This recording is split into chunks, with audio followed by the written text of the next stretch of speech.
A whiskey glass exploded against marble at 6:47 in the morning.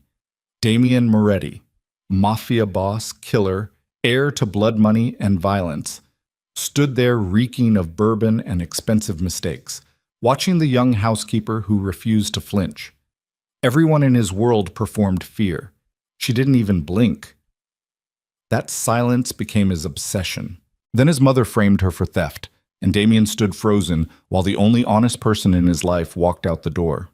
Now he's hunting through Chicago's forgotten streets, searching for the woman who saw through his power and decided he wasn't worth saving. If you want to see how far a mafia boss will fall for redemption, stay until the end. Hit that like button and drop your city in the comments so I can see how far this story travels. The glass didn't slip. Damian Moretti threw it. He stood in the kitchen of the Moretti estate at dawn, still wearing the wrinkled black suit from last night's underground poker game where he'd broken a man's fingers for cheating and walked out with $60,000 in cash and cocaine residue on his shoes. His knuckles were split open. His breath tasted like whiskey and cigar smoke. The expensive perfume clinging to his collar belonged to a woman whose name he'd already forgotten. He wanted a reaction: anger, fear, respect, anything. The young housekeeper crouched beside the shattered glass without looking at him. Her blonde hair was tied back loosely. Her movements were calm and efficient, like his presence meant absolutely nothing. Claire Whitmore picked up the broken shards piece by piece and deposited them into a small trash bag she'd pulled from her apron pocket. Damien watched her hands, steady, no trembling. "You're not going to say anything?" His voice came out rougher than intended. Claire glanced up briefly. Her eyes were hazel with flecks of gold that caught the morning light streaming through the tall windows. She looked at him the way someone might look at a thunderstorm, aware of it, but not impressed. "Would you like me to get you another glass, Mr. Moretti?" Her tone was polite, professional, detached. It made him irrationally angry. "No." He turned and walked out, his leather shoes crunching over a piece of glass she hadn't collected yet. Behind him, Claire continued cleaning in silence. The Moretti estate sat on 12 acres of manicured lawns and iron gates in the wealthiest part of Chicago. Old money mixed with blood money. Politicians came through the front door, bodies left through the back. Damien had inherited the empire at 28 when his father took 3 bullets to the chest outside a steakhouse in Little Italy. The shooters were found 2 weeks later in the industrial district with their hands missing. Nobody asked questions after that.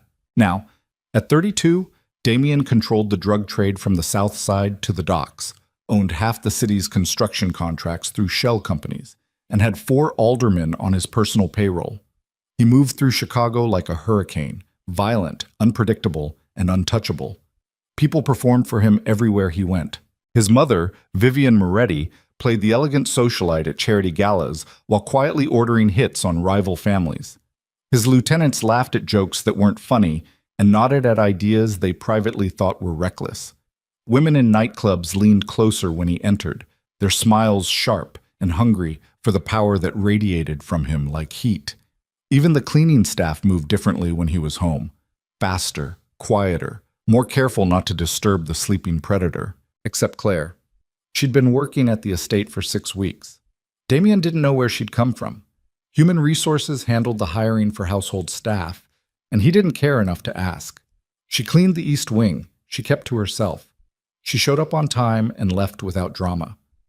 But something about her stillness bothered him. It felt like judgment. Again. That night, Damien brought home 8 men from a meeting at the docks. They tracked mud across the marble floors of the grand foyers. Someone knocked over a vase in the hallway. Another man vomited bourbon into the guest bathroom sink and didn't bother cleaning it up.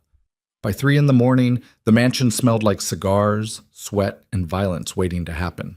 Damien stood in his private study while the men talked logistics, shipping routes, payoffs, territory disputes with the Corelli family on the north side. He barely listened. His attention kept drifting to the window overlooking the gardens where security lights cast long shadows across the hedges. "Boss?" He turned. Marco, his underboss, stood in the doorway holding a bottle of whiskey and 2 glasses. "We're good for next week," Marco said. "The shipment's locked in. Corelli won't touch it." "You better not." Marco poured the drinks and slid one across the desk. You seem distracted tonight. Damien took the glass but didn't drink. I'm fine. You sure? Because you've been staring out that window for 10 minutes like you're expecting someone. I said I'm fine. Marco raised both hands in surrender and left the room. Damien drank the whiskey in one swallow and poured another. The next morning, Claire arrived at 7 to find the aftermath. Empty bottles littered the hallway. Cigar ash stained the Persian rugs.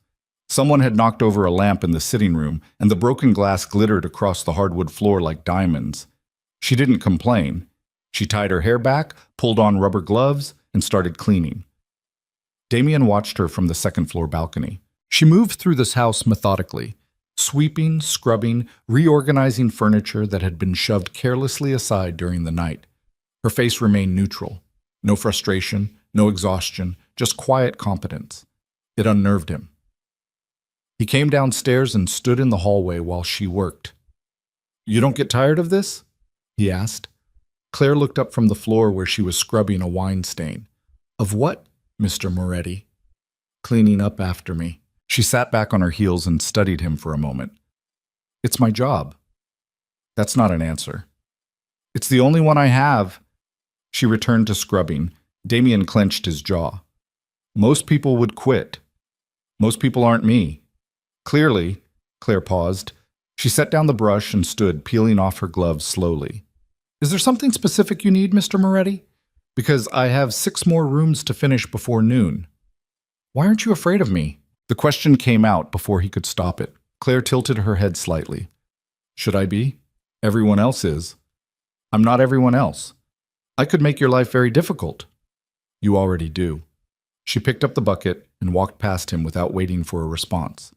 Damien stood alone in the hallway, feeling something unfamiliar crawl beneath his skin. Shame. He started testing her after that. Not consciously, not with a plan, but the behavior shifted.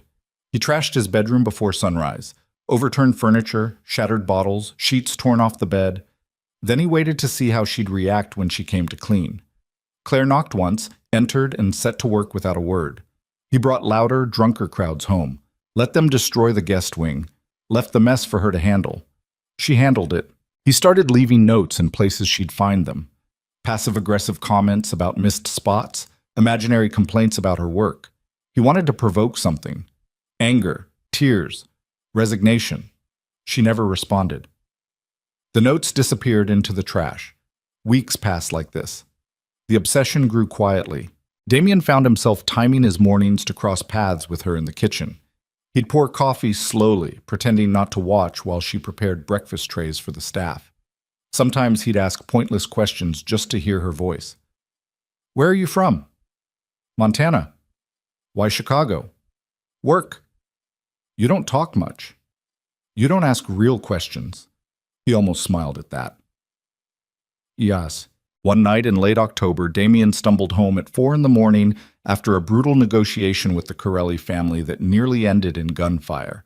His head was pounding, his vision blurred. He'd drunk too much whiskey trying to steady his hands after putting a gun to another man's head and pulling the trigger on an empty chamber just to watch him cry. He collapsed on the grand staircase halfway up. The marble was cold against his cheek. He didn't remember falling asleep.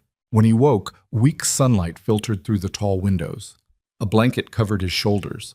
A glass of water sat on the step beside him. Claire stood near the bottom of the staircase, waiting.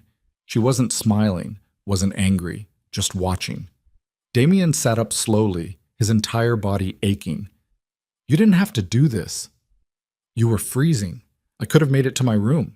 "You didn't?" He picked up the water and drank half of it. The liquid was cold and clean and tasted like mercy. "Why do you care?" he asked quietly. Claire adjusted the cleaning supplies she was holding. "Because you're still a person, Mr. Moretti, even if you don't act like one." She walked away before he could respond. Damien sat on the staircase for another 20 minutes, staring at the blanket draped across his shoulders, feeling something crack open inside his chest. After that night, things changed. Subtle shifts at first. Damien stopped trashing his room, stopped bringing destructive crowds home, stopped leaving cruel notes for her to find. He started noticing details he'd missed before. the way Claire's hands trembled slightly when she carried heavy trays up the stairs, the dark circles under her eyes that makeup couldn't quite hide, the worn-out shoes she wore that needed replacing months ago. One afternoon, he found her in the library reorganizing books that one of his drunk associates had knocked off the shelves. "You mail money to someone," he said suddenly. Claire froze. "Excuse me?" "I saw the envelopes. You send money every 2 weeks." Her expression hardened. "That's none of your business." "Your mother?" Claire set down the book she was holding and turned to face him fully. "Mr. Moretti, I don't ask about your business. I'd appreciate the same courtesy." "She's sick." Claire's jaw tightened. "How do you—" "I pay attention." For a long moment, neither of them spoke. Then Claire's shoulders dropped slightly. "My mother has medical bills. The ranch she owns in Montana is barely keeping her afloat. I send what I can." "How much does she need?" "That's not—" "How much?" Claire looked at him like she was seeing him clearly for the first time. "Why do you care?" Damien didn't have an answer that made sense. "I just do," he said quietly. Claire studied him for another moment, then turned back to the bookshelf. "She needs about $4,000 a month to stay stable. I send 2. I'll cover the rest." "No." "Claire, no." She turned around sharply. "I don't take charity from men like you." "Men like me?" "Men who think money fixes everything." Damien felt the words hit harder than they should have. "I'm trying to help." "You want to help?" Claire's voice stayed calm, but something burned beneath it. "Stop treating your staff like furniture. Stop breaking things just to see if anyone cares. Stop pretending you're a monster when you're just a man who's scared of being vulnerable." The silence that followed felt like glass breaking. Damien opened his mouth, closed it, opened it again. "You don't know me," he said finally. "I know enough." She left the library without looking back. Damien stood alone among the organized books, feeling something inside him start to collapse. Vivian Moretti noticed the change immediately. She stood in her private sitting room on the mansion's west wing, watching through the window as Damien walked through the gardens with Claire trailing behind him, carrying linens to the guest house. They weren't speaking, but the proximity was enough. "How long has this been happening?" Vivian asked without turning around. Marco stood near the door, arms crossed. "Few weeks, maybe longer." "And you didn't think to mention it?" "Didn't think it mattered." Vivian turned slowly. She was 63 years old, elegant and sharp as a blade hidden in silk. Her dark hair was swept back in a perfect chignon. Her jewelry was understated but worth more than most people's houses. "Everything matters," she said coldly. Marco shifted his weight. "She's just a housekeeper. She's a distraction. Boss seems calmer lately." "Calmer?" Vivian's laugh was soft and dangerous. "My son doesn't need calm, Marco. He needs focus. He needs to be feared. This family wasn't built on calm." Marco said nothing. Vivian returned her gaze to the window. Damien and Claire had disappeared around the hedges. "Find out everything about her," Vivian said quietly. "Family, background, debts, weaknesses. You want me to—" "Everything." Marco nodded and left the room. Vivian stayed at the window, her reflection ghostly in the glass, her mind already calculating the cleanest way to remove a problem before it spread. 3 days later, Vivian's diamond bracelet went missing. It was a family heirloom, worth $200,000, passed down through 3 generations of Moretti women. Vivian discovered it missing from the vault in her private chambers during a routine check before a charity gala. The mansion locked down within minutes. Security swept every room. Bodyguards checked exits. Household staff were ordered to assemble in the main hall beneath the crystal chandeliers that glittered like frozen tears. Damien stood near the staircase, arms crossed, jaw tight. He didn't believe anyone on staff was stupid enough to steal from his mother. But Vivian was furious, and when she was furious, people suffered. 23 staff members stood in a nervous line, maids, cooks, gardeners, drivers. Claire stood near the center, hands folded calmly in front of her. Vivian descended the staircase slowly, her heels clicking like a countdown. "Someone in this house," she said softly, "has stolen from me." Silence. "I'm going to give that person one chance to return what they took." Vivian's gaze swept across the faces staring back at her. One chance before I involve the police and ruin your lives permanently." Nobody moved. Vivian nodded once. Two security men began searching bags. They moved down the line methodically, opening purses, checking pockets, rifling through coats. Most staff had nothing. A few had personal items, phones, wallets, keys. Then one of the men reached Claire.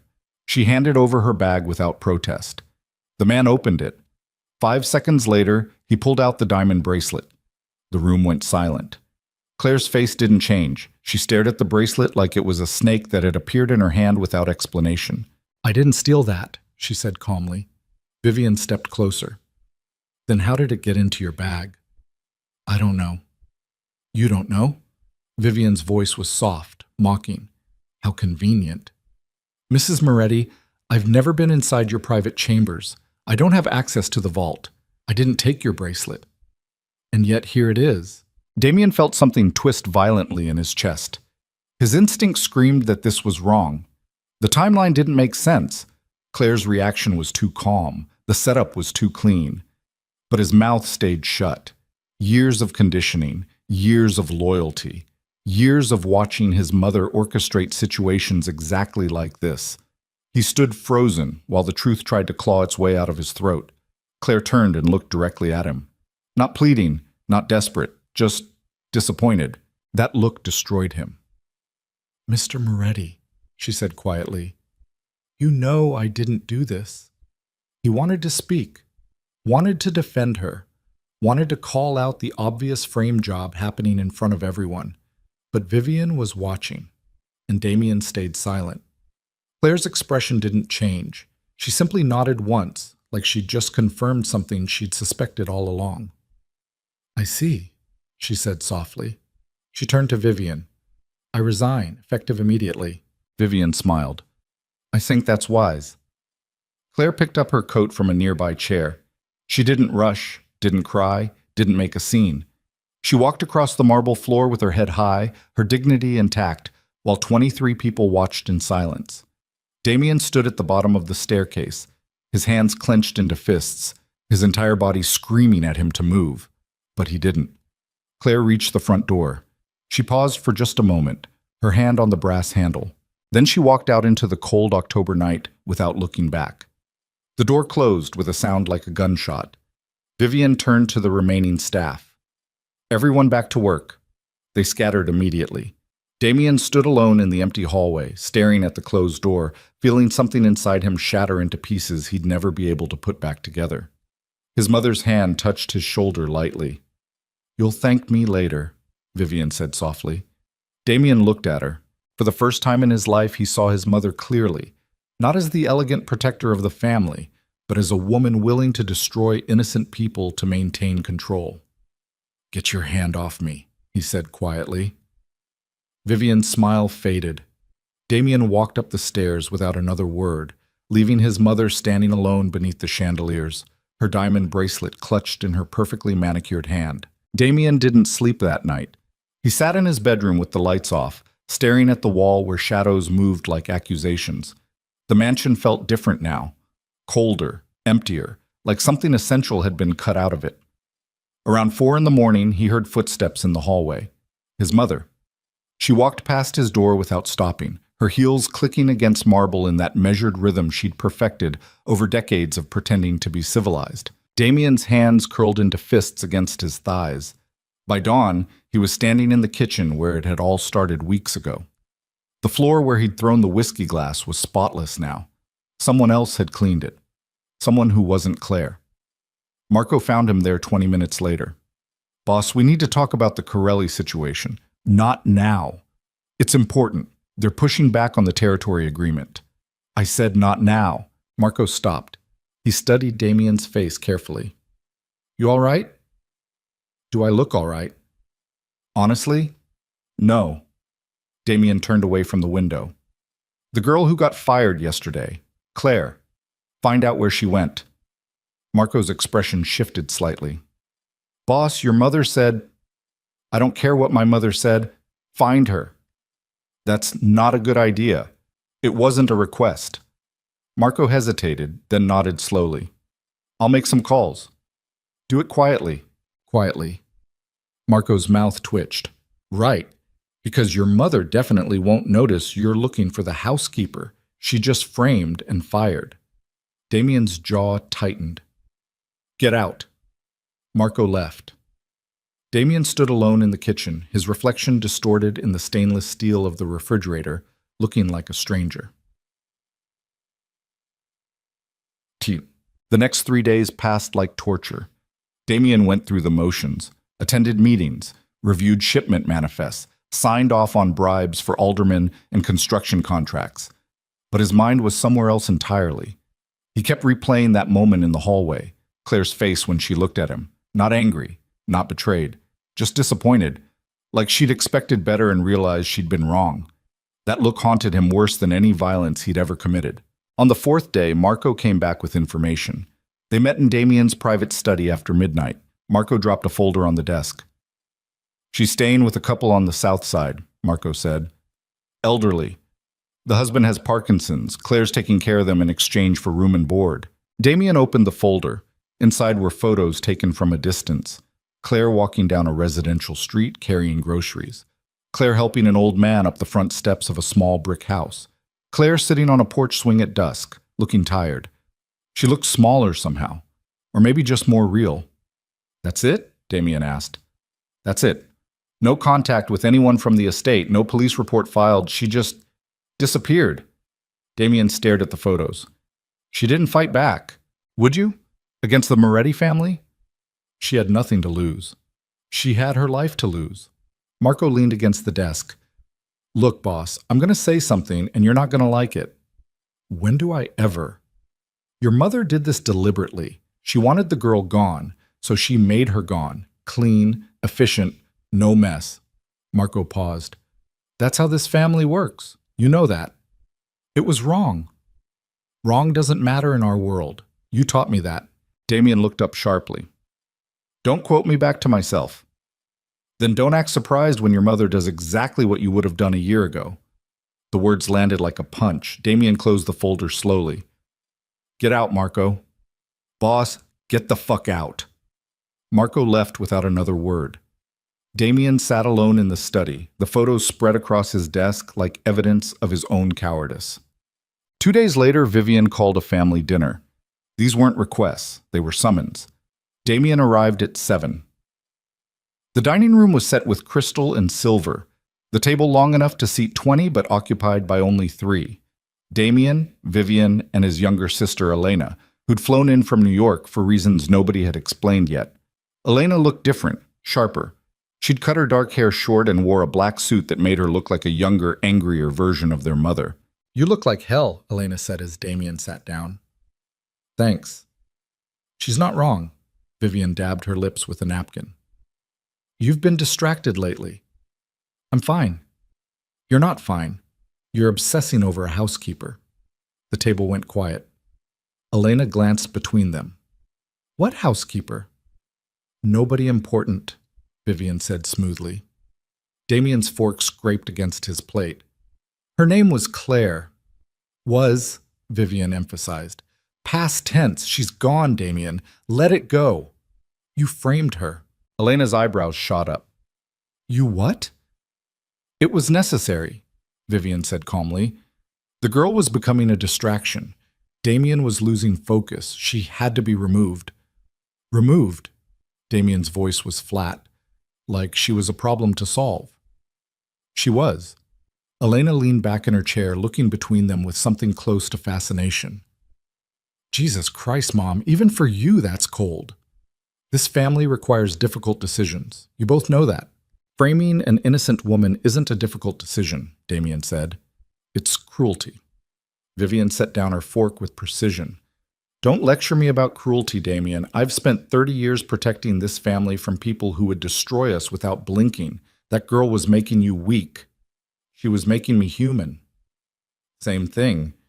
The silence that followed felt like a blade pressed against skin. Elena spoke first. So what happens now? Now? Vivian smiled slightly. Damien moves on. He refocuses on the business, and we never speak of this again. And if I don't? Damien asked quietly. Then you're a fool. I've been a fool for years, Mother. At least now I'm aware of it. Vivian's expression hardened. Be very careful with your next words. Or what? You'll frame me too? Elena whistled low. This is officially the most uncomfortable dinner I've ever attended. And I once ate Thanksgiving with the Rossi family after Dad had their uncle killed. Vivian ignored her. Her gaze stayed locked on Damien. You think you're different from me? You think because you feel something for this girl it makes you better?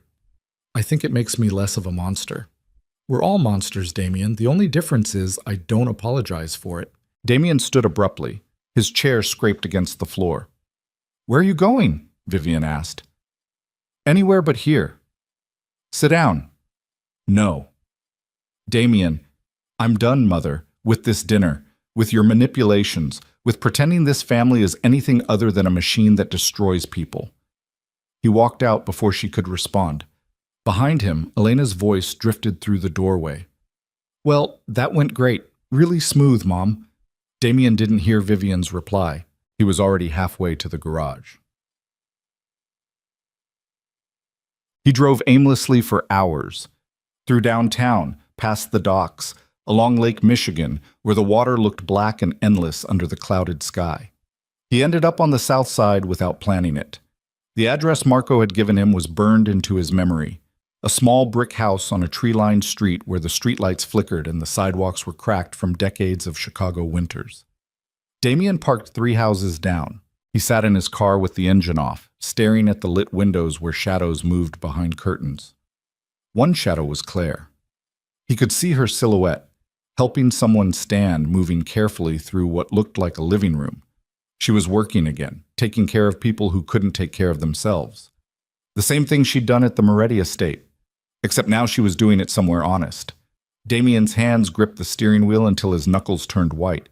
He wanted to knock on that door, wanted to apologize, wanted to explain that he'd been a coward, but he was trying to change. But what right did he have? He'd stood there and let his mother destroy her. He'd chosen silence over courage. And Claire had walked away with her dignity intact while he stayed trapped in a mansion full of ghosts. Damien started the car and drove away before she could see him. The next morning, Marco came to him with news. The Corelli family's making moves, Marco said. They hit one of our shipments last night, stole 40 keys of product, killed 2 of our guys. Damien looked up from the paperwork he'd been pretending to read. Where? Industrial district, near the old steel mill.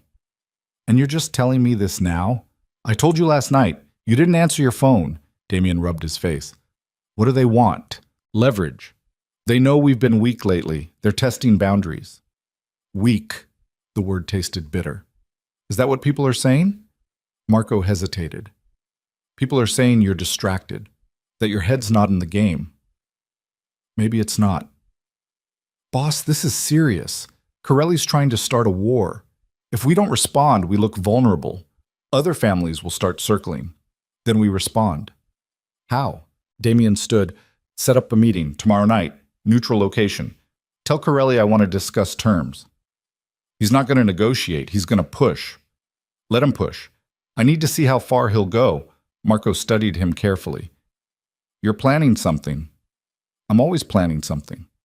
No, this is different. You've got that look. What look? The one you get before you do something reckless. Damien almost smiled. Then I guess you better be ready. The meeting was set for midnight at an abandoned warehouse near the river. Damien brought 4 men. Marco, 2 enforcers, and Tommy, his driver who'd been with the family since Damien was a teenager.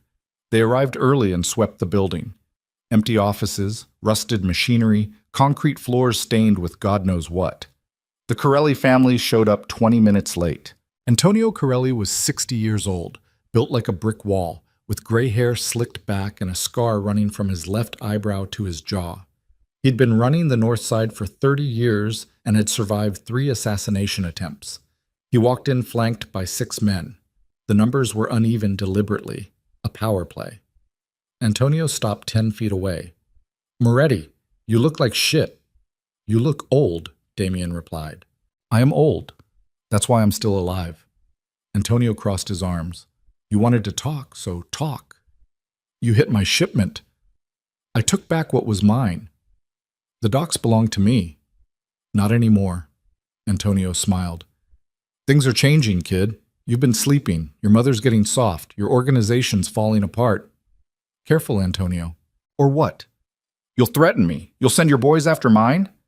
Antonio stepped closer. I've been in this game longer than you've been alive. I know when a family's rotting from the inside.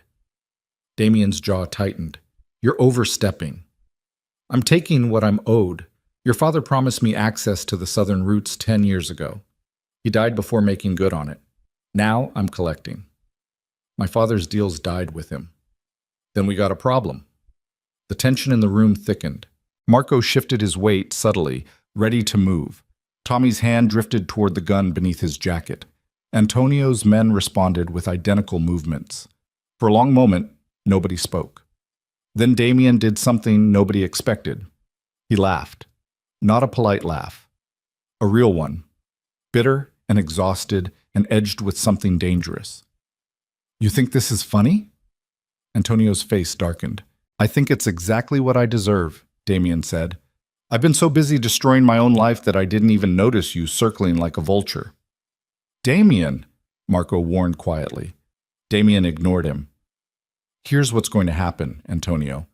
You're going to return my product. You're going to stay on your side of the city, and in exchange, I won't burn down every business you own before sunrise. Antonio's expression didn't change. You got nothing to threaten me with, don't I? Damien pulled out his phone. I know about the real estate deal you're running through that shell company in Springfield. The one with the state senator's signature on documents dated 6 months after he died. Antonio went very still. I know about the heroin shipment you're hiding in the refrigerated trucks at your nephew's restaurant. And I know your daughter's getting married next month to a federal prosecutor who has no idea what his future father-in-law does for a living. The color drained from Antonio's face. So here's the deal, Damien continued. You back off, or I make one phone call and destroy everything you've spent 3 decades building. Silence. Antonio's hand twitched toward his gun. Marco moved immediately, weapon drawn and aimed at Antonio's head. Tommy and the enforcers followed suit. The Corelli men drew their weapons in response. 8 guns pointed across 10 feet of empty space. You really want to do this? Damien asked quietly. Because I've got nothing left to lose, Antonio. Absolutely nothing.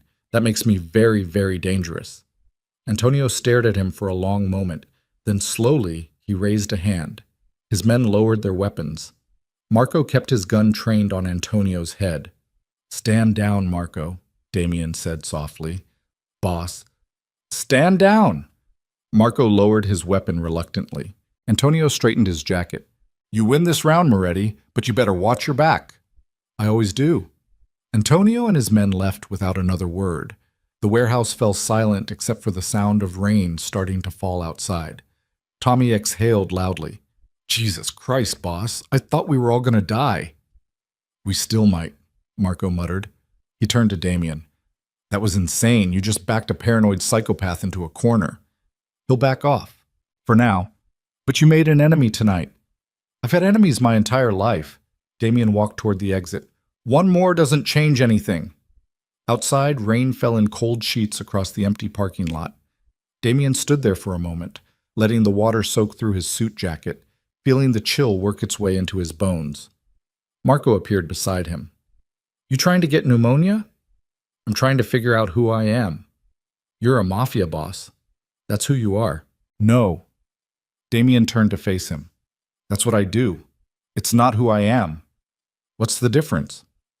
Claire knew the difference. Marco said nothing for a long moment. Then, you're going to go find her, aren't you? Eventually. And say what? I don't know yet. That's not a plan, boss. I know.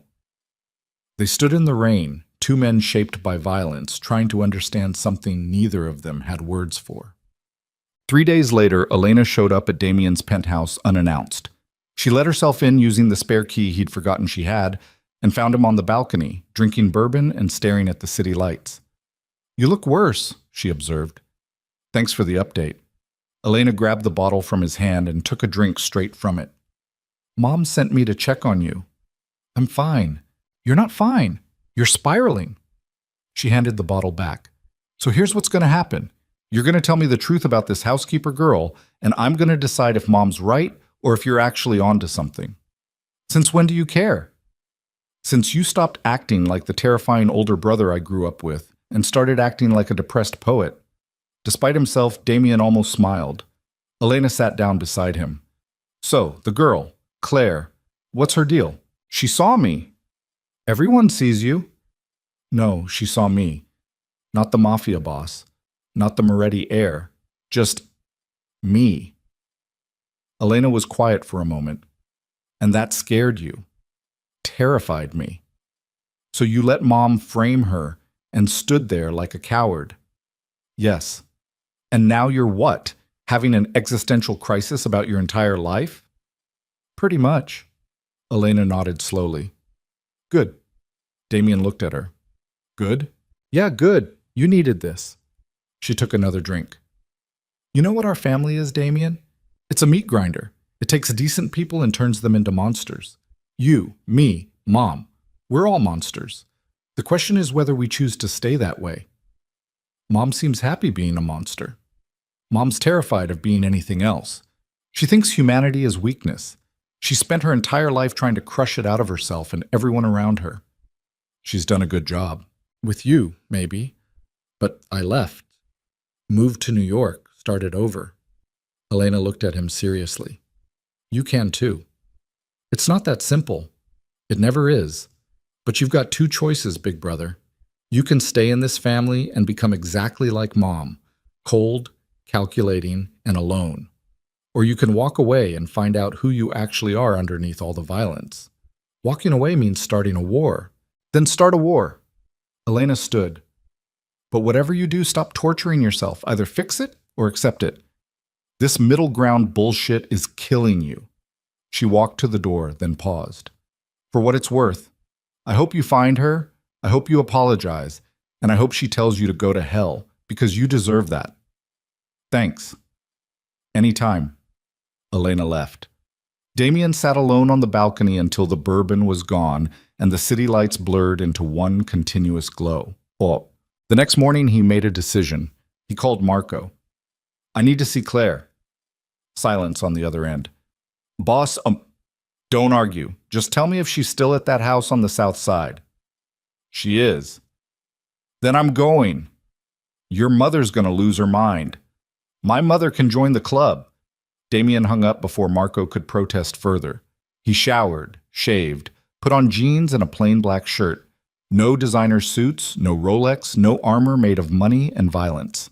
He looked in the mirror and barely recognized himself. Then he got in his car and drove south. The house looked the same as it had through his windshield a week ago. Small, quiet, honest. Damien parked on the street and sat there for 10 minutes, trying to find courage in a place where it didn't exist. Finally, he got out. The front porch creaked under his weight. There was a welcome mat that said "Home Sweet Home" in faded letters. Damien knocked. 30 seconds passed. The door opened. Claire stood there in worn jeans and a sweater, her blonde hair pulled back, her eyes widening slightly when she recognized him. For a long moment, neither of them spoke. Then Claire's expression hardened. You shouldn't be here, she said quietly. I know. Then why are you? Damien's carefully rehearsed words evaporated. Because I'm a coward, and I need to tell you that. Claire's jaw tightened. That's not enough. I know that too. They stood there separated by a doorway and miles of damage. I stood there and let my mother destroy you, Damien continued. I knew it was wrong. I knew you were innocent, and I said nothing. Why? Because I was afraid. Of what? Of her. Of standing up to the only family I've ever known. Of becoming the kind of person who chooses what's right over what's easy. He took a breath. I spent my whole life being a monster. You made me want to be something else. And that terrified me. Claire's expression didn't soften. You think showing up here and confessing makes it better? No. You think I'm going to forgive you because you finally grew a conscience? No? Then what do you want, Damien? I want to fix it. You can't fix it. I have to try. Claire shook her head slowly. You know what the worst part was? Not the frame job. not getting fired, not losing everything. She looked at him directly. The worst part was that I believed you were different. I saw something decent underneath all that violence, and I thought maybe, just maybe, you'd prove me right when it mattered most. Her words hit like bullets. But you didn't, she continued. You stood there silent while your mother lied. You chose your family over the truth. You chose easy over right. She stepped back. So no, Damien, you can't fix this. Because you failed me when I needed you most, and that's something I can't forget. She started to close the door. Damien's hand shot out, holding it open. Not forcefully, just enough to keep her there for one more second. I know I failed you, he said, but I'm not asking for forgiveness. I'm asking for a chance to become the person you thought I could be. Claire looked at his hand on the door, then at his face. Let go, she said quietly. Damien removed his hand. The door closed. He stood alone on the porch, hearing her footsteps retreat into the house, feeling the last piece of hope he'd been carrying shatter into nothing. Behind him, a car engine started. Damien turned. A black SUV sat at the curb. Tinted windows. No plates. The back window rolled down slowly. Vivian Moretti sat inside, elegant and furious. Get in the car, Damien. He didn't move. Now. Slowly, Damien walked to the SUV and climbed inside. His mother sat across from him, perfectly composed, her expression carved from ice. You defied me, she said. Yes. You came to see her despite my explicit instructions. Yes. Vivian leaned forward slightly. Do you have any idea what you've done? I tried to apologize. You showed weakness. You exposed this family to gossip and judgment. You made us look vulnerable. I don't care. You will. Vivian's voice dropped to something cold and precise. You think you can walk away from this family? You think you can just choose a different path? That's exactly what I think. Then you're a fool. The SUV pulled away from the curb.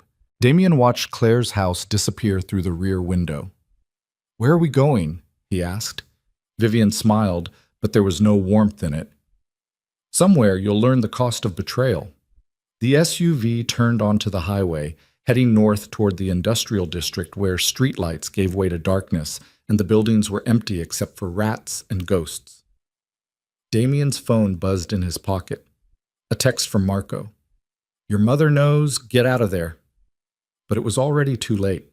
The SUV stopped in front of an abandoned factory. 4 more vehicles pulled up behind them, blocking any escape route. Vivian's men emerged from the cars. 8 of them, all armed, all loyal to her without question. Vivian stepped out of the SUV gracefully. Damien followed, his mind calculating distances and angles and impossible odds. You're making a mistake, Mother. No, Vivian replied. You made the mistake. I'm correcting it. She nodded once. The men moved forward. Damien's hands curled into fists, his body tensing for violence that had no good outcome.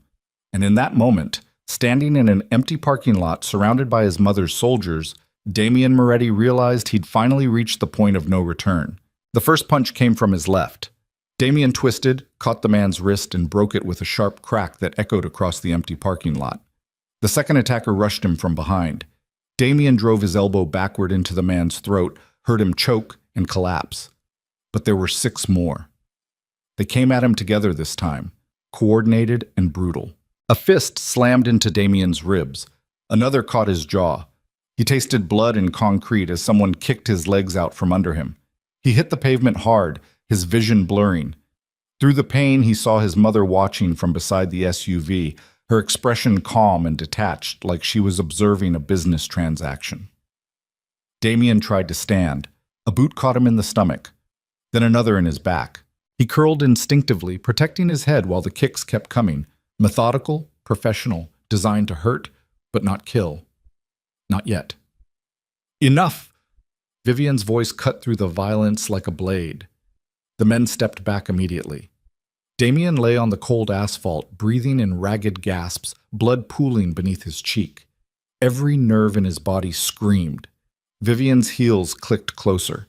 She crouched beside him, careful not to let her expensive coat touch the dirty ground. Do you understand now? She asked quietly. Damien spat blood. Understand what? That you don't get to leave. That this family owns you. That every choice you make, every person you care about, every moment of weakness, I control all of it. You're insane. I'm practical. Vivian stood gracefully. You think you're the first Moretti to have a conscience? Your uncle tried to leave once. He ended up in Lake Michigan with concrete shoes. He was your brother. He was a liability. Damien forced himself onto his hands and knees. Blood dripped from his nose onto the pavement. So what now? You gonna kill me too? Kill you? Vivian laughed softly.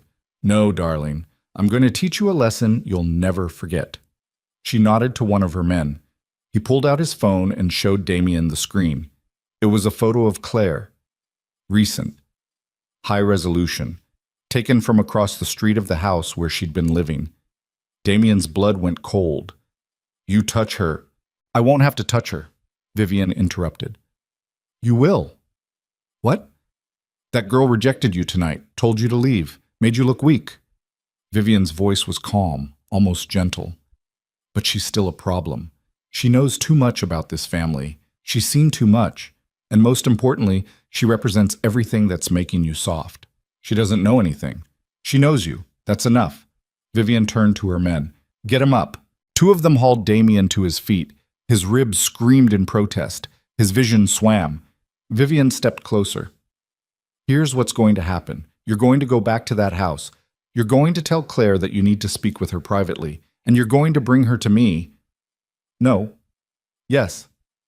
I won't do it. Vivian's smile was sharp as broken glass. Then I'll send someone else, someone less delicate, someone who'll make her disappear in ways that keep me up at night. Damien tried to lunge at her. The men holding him tightened their grip, their fingers digging into his bruised arms. You see? Vivian said softly. You can't protect her. You can't save her. The only choice you have is whether her death is quick or slow. You're a monster. I'm your mother, and I'm trying to save you from yourself. She nodded again. The men dragged Damien toward one of the waiting cars. Bring her to the old brewery on Ashland by midnight, Vivian called after him, or I'll assume you've chosen the slow option. They shoved Damien into the back seat. The door slammed. The car pulled away from the factory, heading back south. Damien sat in darkness, tasting blood, feeling his body scream, his mind racing through options that didn't exist. He had 4 hours. Maid. The car dropped him 3 blocks from Claire's house. Damien stumbled out, his body protesting every movement. Blood had dried on his face. His suit was torn and filthy. He looked like exactly what he was, a man who'd been beaten and broken. He leaned against a streetlight, trying to breathe through the pain radiating from his ribs. His phone buzzed. A text from Marco. Where are you? Damien didn't answer. Another text. Your mother's planning something. Don't do anything stupid. Too late for that. Damien pocketed the phone and started walking. Each step felt like dragging himself through glass. His mind kept circling the same impossible equation. If he brought Claire to his mother, she died. If he didn't, she still died. Just slower, more painfully, with Vivian's best killers making sure she suffered. There was no third option, no escape route, no clever solution. Just 2 different kinds of hell. Damien reached Claire's street and stopped. Lights were on in the small brick house. Through the window, he could see her moving inside, helping the elderly man into a chair, adjusting blankets, performing small acts of kindness for people who couldn't pay her anything except gratitude. She looked peaceful, safe, untouchable by the violence that defined Damien's world, and he was about to destroy that. His hand moved to his phone. He could call Marco, could ask for help, could try to coordinate some kind of rescue that would probably get them both killed, but at least he'd die trying. But Vivian had eyes everywhere. She'd know the second he deviated from the plan. She'd send backup. She'd escalate. And Claire would suffer for his defiance. Damien's finger hovered over Marco's number. Then he put the phone away. He walked up to the front door and knocked. Claire opened it 30 seconds later. Her expression shifted from surprise to concern when she saw his face. Jesus Christ, she breathed. What happened to you? I need to talk to you. You look like you got hit by a truck. Something like that. Damien swayed slightly. The world tilted. Claire caught his arm instinctively. Come inside before you pass out. No, not here. Somewhere private. Damien, please. The word came out desperate. I know you don't owe me anything. I know I don't deserve your help. But I'm asking anyway. Claire studied his face carefully. He could see the calculation happening behind her eyes, weighing his sincerity against her justified distrust.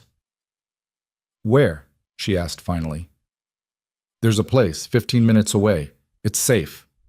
Safe for who? The question hit like a blade. Damien opened his mouth, closed it, the lie stuck in his throat like poison. For both of us, he said quietly. It was the cruelest thing he'd ever said. Claire hesitated. Then she grabbed her coat from inside the door. Let me tell the Harrisons I'll be back in an hour. She disappeared into the house. Damien stood on the porch, his hands shaking, his breath coming in short gasps that had nothing to do with his broken ribs. He was Judas leading someone to crucifixion. He was the wolf pretending to be wounded. He was every nightmare his father had ever warned him about. Claire reappeared. Okay, let's go. They walked to his car in silence. The drive took 20 minutes. Damien kept the radio off. His hands gripped the steering wheel so tightly, his knuckles turned white. Every streetlight they passed felt like counting down to execution. Claire sat in the passenger seat, watching him with growing suspicion. You're driving toward the industrial district, she said. I know. Why? It's complicated. Try me. Damien said nothing. Claire's voice hardened. Stop the car. Claire? Stop the fucking car, Damien. He didn't. The brewery appeared ahead, a massive brick structure, abandoned for a decade, its windows broken and its walls covered in graffiti. 3 black SUVs sat in the parking lot like coffins waiting to be filled. Damien pulled in and killed the engine. Silence. Claire stared at the SUVs, then at Damien. Understanding crashed across her face like cold water. You brought me here to die. No. Then what? I don't know. You don't know? Her voice cracked. You show up at my door looking half dead, convince me to get in your car, and drive me to the middle of nowhere surrounded by your mother's men, and you don't know? She gave me a choice. What choice? Bring you here or watch her send people to make you disappear slowly. The words hung in the air like smoke. Claire's breathing quickened. So you chose to hand me over yourself. That's your idea of protection? I didn't know what else to do. You could have warned me. You could have told me to run. She would have found you.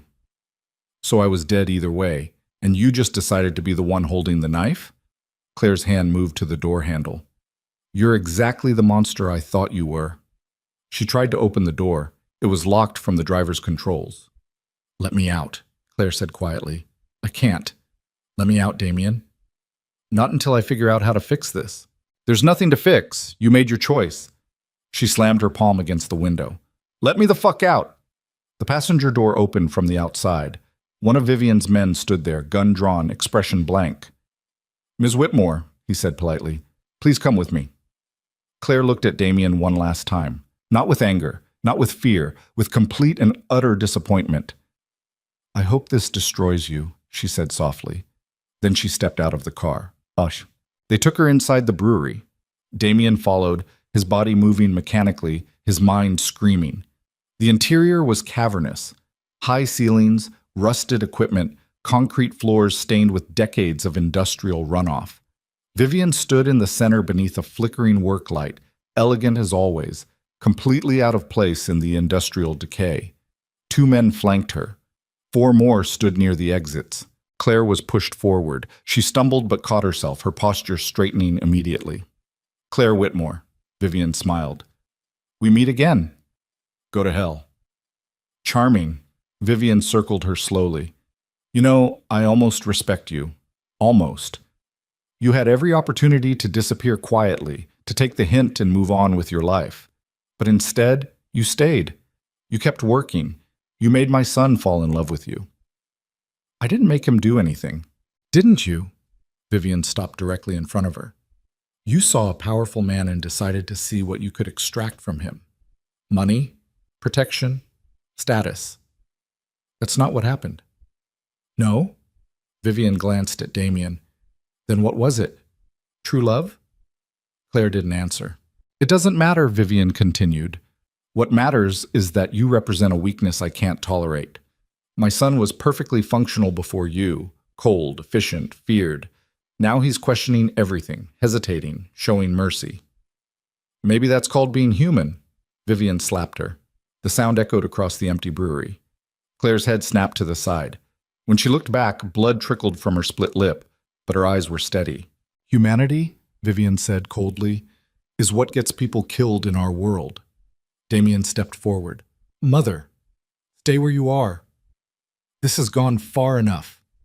It hasn't even started. Vivian nodded to one of her men. He pulled out a gun and handed it to Damien. Damien stared at the weapon like it was a snake. What is this? A choice, Vivian replied. The real one, not the illusion I gave you earlier. I'm not going to... You're going to kill her, Damien, right here, right now. Or I will. And then I'll kill the elderly couple she's been living with. Then I'll find her mother in Montana and make sure she dies slowly from lack of medical care. The gun felt heavy as death in Damien's hand. Claire stood perfectly still. Do it. Damien looked at her. What? You heard me. Do it. Claire's voice was steady. Because if you don't, she'll torture everyone I've ever cared about. At least this way, it ends quickly. I'm not going to kill you. Then you're killing them instead. The logic was airtight, cruel, inescapable. Damien raised the gun. His hand shook violently. Claire didn't look away, didn't flinch. She stared directly at him with those hazel eyes that had seen through his armor from the beginning. It's okay, she said softly. I forgive you. Those 3 words broke something fundamental inside him. Damien's finger tightened on the trigger. Then he turned and pointed the gun at his mother. The brewery went silent. Vivian's expression didn't change. Don't be stupid, Damien. I'm done being smart.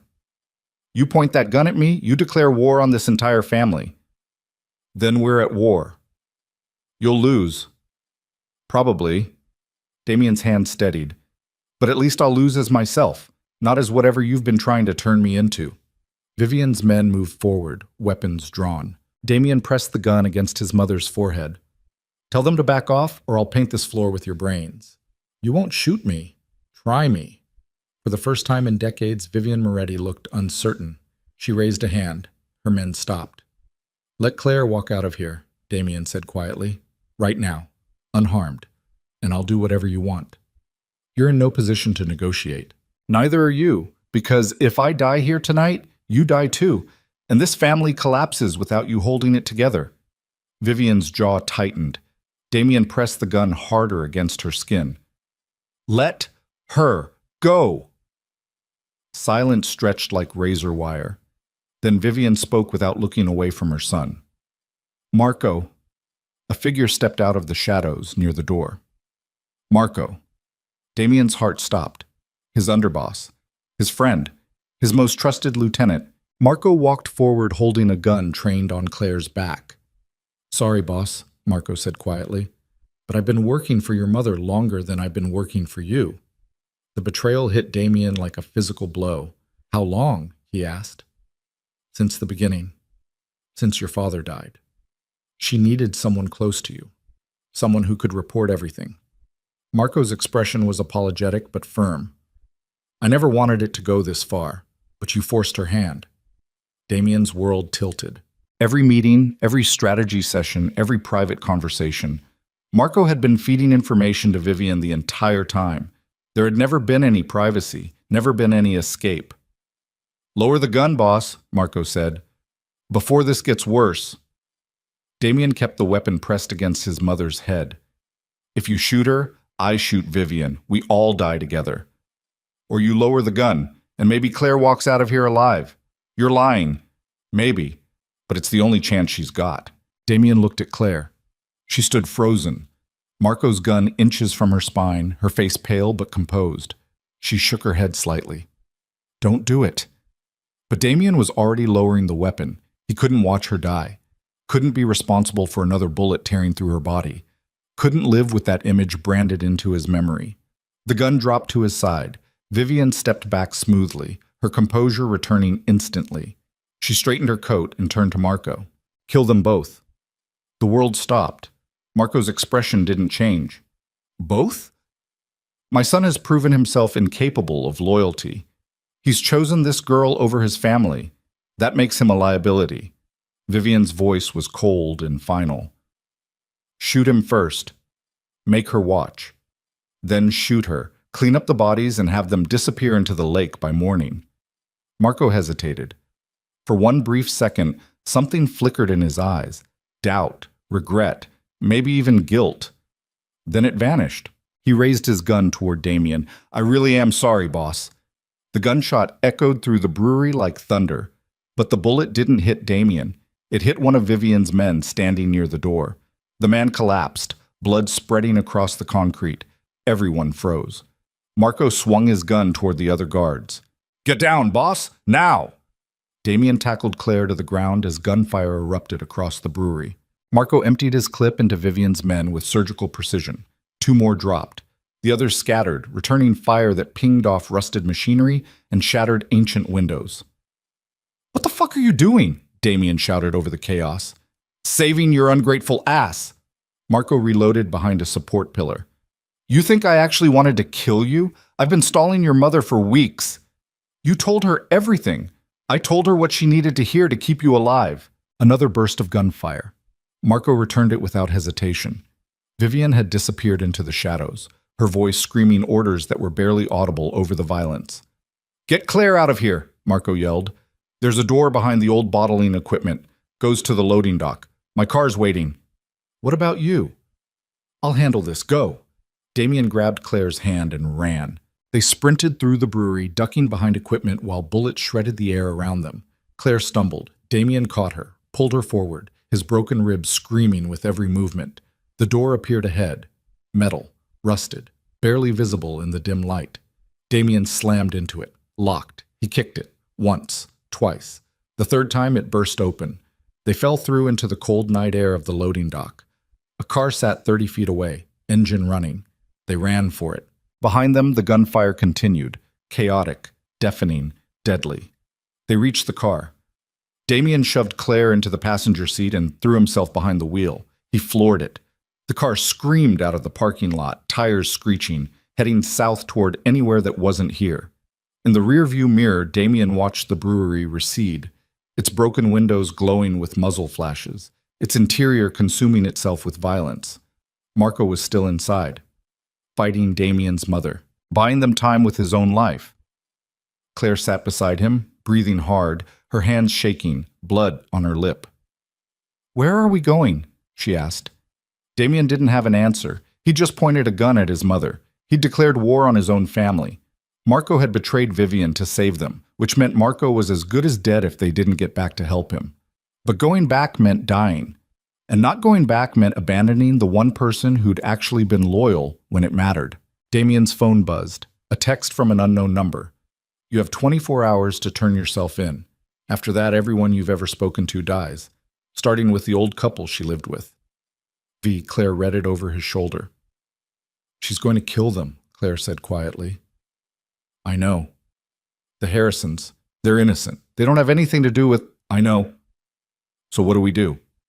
Damien stared at the road ahead, his mind racing through options that all ended in blood. He'd spent his entire life being a monster. Now, when he finally wanted to be something else, the only way forward required becoming the worst version of himself he'd ever been. We burn it all down, he said finally. Claire looked at him. What? My mother, the family, the entire empire. Damien's hands tightened on the steering wheel. We take everything she's built and we destroy it. Not because I want to, but because it's the only way to stop her from destroying everyone else. That's insane. It's the only option we have left. Claire stared at him for a long moment. Then she reached over and took his bloodied hand in hers. Then we better start planning. The car disappeared into the Chicago night, carrying 2 people who'd just lost everything and gained only each other, in a war neither of them knew how to win. They drove for 40 minutes before Damien trusted himself to speak. His ribs burned with every breath. Blood had dried on his face in patterns that looked like war paint. His hands wouldn't stop shaking on the steering wheel. Claire sat beside him in silence, staring out the window at Chicago passing by in blurred streetlights and neon signs. "We need to get the Harrisons," she said finally. "I know." "And then?" "Then we disappear until I figure out how to end this." Claire turned to look at him. "You don't have a plan?" "Not yet." "Your mother has resources. She has soldiers. She has the entire Chicago underworld in her pocket." Claire's voice was steady but sharp. "What do we have?" "Desperation." "That's not enough." "It's all I've got." The car hit a pothole, and Damien winced as pain exploded through his torso. He must have cracked more ribs than he thought. Claire noticed. "You need a doctor." "I need to keep moving. You're bleeding internally. I can see it in your eyes." "I've had worse." "When?" Damien didn't answer. They pulled off the highway onto surface streets. The South Side neighborhoods were quiet at this hour. Windows dark, cars parked along curbs, the occasional streetlight flickering like a dying heartbeat. Damien's phone buzzed. He ignored it. It buzzed again. Claire picked it up. "It's Marco." "Don't answer." "He might have information, or he might be leading them to us." "You don't trust him?" "I don't trust anyone anymore." Damien took a sharp turn. "Marco spent years feeding my mother information. Maybe tonight was real. Maybe he actually saved us. Or maybe it was another layer of manipulation." "You really believe that?" "I don't know what I believe." The phone stopped buzzing. 5 seconds later, it started again. Claire answered before Damien could stop her. "Marco?" She listened. Her expression shifted. "Okay, yeah. We're heading there now." She paused. "He wants to talk to you." Damien took the phone. "What?" Marco's voice came through rough and breathless. "Listen carefully. Your mother survived. 3 of her men are dead, the others scattered, but she's already regrouping." "Where are you?" "Safe house on the west side. I've got maybe an hour before she figures out I betrayed her." Marco coughed. It sounded wet. "I'm sending you an address. Meet me there." "Why would I do that?" "Because I've got information you need. Files, documents, evidence of every dirty deal your mother's made for the past 20 years. Another cough. "Enough to burn down the entire organization." Damien's grip tightened on the phone. "You've had this the whole time?" "Insurance policy, in case she ever decided I knew too much." "And you're just offering it now?" "I'm offering it because tonight I chose you over her, which means I'm a dead man walking unless we take her down first." Marco's breathing was labored. "Meet me at the address. 1 hour. Come alone or don't come at all." The line went dead. Damien stared at the phone. A text appeared with an address in Humboldt Park. "Do you trust him?" Claire asked. "No." "But you're going anyway." "I don't have a choice." "You always have a choice." Damien looked at her. "You sound like someone who still believes in free will." "I sound like someone who knows you're about to do something stupid." "Probably." "Definitely." Claire crossed her arms. "But I'm coming with you." "Absolutely not." "You don't get to make that decision." "Claire, you think I'm safer alone right now? Your mother knows who I am. She knows where I've been living. She'll find me within 24 hours. Claire's voice hardened. "If we're doing this, we're doing it together. So stop pretending you're protecting me by keeping me away. It's too late for that." Damien wanted to argue, wanted to find some logical reason to leave her somewhere safe while he walked into what was almost certainly a trap. But she was right.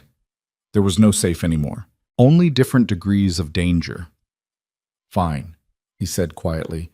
"But when this goes sideways, it won't. When it does, you run. No questions, no heroics. You just run." Claire didn't answer. They drove toward Humboldt Park in silence.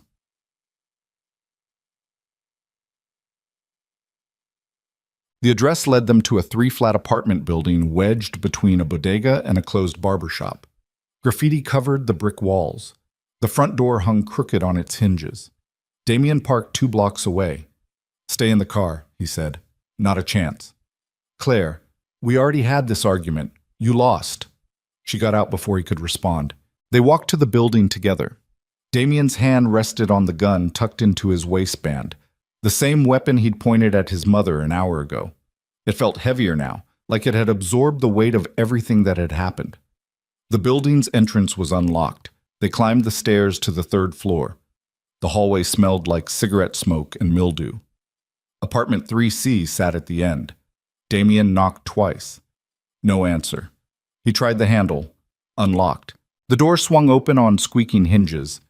The apartment was dark except for a single lamp in the corner casting long shadows across cheap furniture and peeling wallpaper. Marco sat in a chair facing the door. Blood soaked through his shirt on the left side. His face was pale. His gun rested on his lap. "Took you long enough," he said weakly. Damien stepped inside, scanning the room for threats. Claire followed, closing the door behind them. "You're hurt," Claire observed. "Caught a ricochet at the brewery. It's not as bad as it looks." "It looks pretty bad." Marco tried to smile. Failed. "Yeah, it's probably worse than it looks." Damien moved closer, his gun still drawn. "Where are the files?" "Good to see you too, boss." "The files, Marco." Marco gestured to a laptop on the table beside him. "Everything's there, bank accounts, shell companies, bribes, hits, every crime the Moretti family's committed since your father died." He coughed, wincing. "Plus a few from before that." Damien picked up the laptop, opened it. The screen showed dozens of folders, each labeled with dates and code names. "This is real?" he asked. "Every word." "Why keep this?" "Because your mother's a scorpion, boss. It's in her nature to sting. I needed something to keep her from turning on me." Marco shifted in his chair. Blood dripped onto the floor. "Looks like it didn't work." Claire knelt beside him, examining the wound. "You need a hospital." "What I need is a time machine. Barring that, I'll settle for watching that woman burn." Damien scrolled through the files. Financial records showing money laundering through construction companies. Photos of meetings with corrupt politicians. Audio recordings of conversations that implicated half of Chicago's elite in organized crime. It was a nuclear bomb wrapped in digital evidence.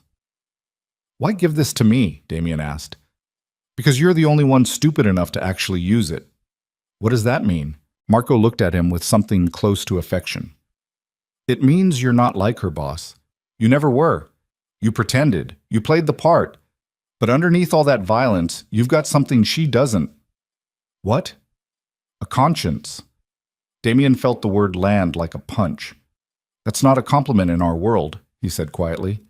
"No, but it's the only thing that's going to save it." The laptop screen flickered. Damien noticed a timer in the corner of one file, counting down. 2 minutes and 40 seconds remaining. "Marco, what is this?" "Insurance." "What kind of insurance?" Marco's smile was genuine this time. Tired, bloody, but real. "The kind that makes sure your mother can't kill me without consequences. That file's connected to a dead man's switch.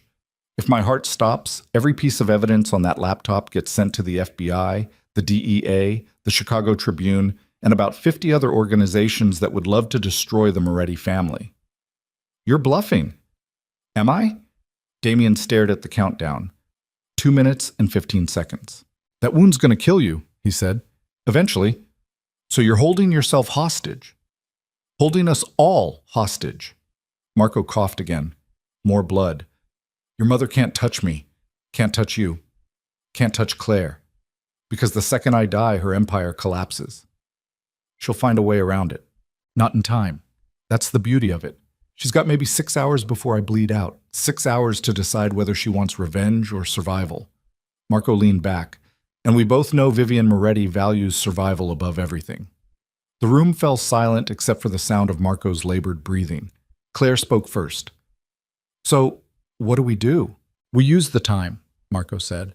"We get the Harrisons somewhere safe. We prepare. And when morning comes, we give your mother a choice. Stand down or watch everything she's built turn to ash." "She'll never stand down," Damien said. "Then she burns." The countdown hit 1 minute and 30 seconds. Damien closed the laptop. "We need to move." "I'm not going anywhere, boss." "You're dying. I'm buying you time. There's a difference." "Marco, listen to me." Marco's voice strengthened despite the blood loss. "I've made a lot of mistakes. Worked for the wrong people. Did things I can't take back. But this? Giving you a chance to be better than all of us? That's the one thing I'm going to get right." Damien's throat tightened. "You don't have to die for that." "Yeah, I do. Because if I don't, your mother wins. And I'm tired of watching that woman win." The countdown hit 1 minute. Claire touched Damien's arm. We need to go. Damien didn't move. Marco looked at him with something close to pride. You're a good man, boss. Better than your father. Better than me. Don't let her turn you into something else. I won't. Promise me. I promise. Marco nodded slowly. Then get the hell out of here before she figures out where I am. Damien picked up the laptop, started toward the door, stopped. He turned back. Thank you, he said quietly. Marco smiled one last time. You're welcome, boss. Now go save the world, or whatever it is good guys do. Damien and Claire left the apartment. Behind them, Marco sat alone with his gun and his wounds and his countdown timer, waiting for death or dawn, whichever came first. They got back to the car and drove straight to the Harrisons' house. It was nearly 3 a.m. The street was empty. Porch lights were off. Claire used her key to open the front door as quietly as possible. Inside, the house was warm and smelled like cinnamon. Mr. Harrison's walker stood near the couch. Mrs. Harrison's knitting lay across the coffee table, half-finished, patient, innocent. Claire moved quickly through the rooms. Mr. Harrison, Mrs. Harrison, wake up. An elderly man appeared in the hallway, his white hair standing in every direction. Claire, what's going on?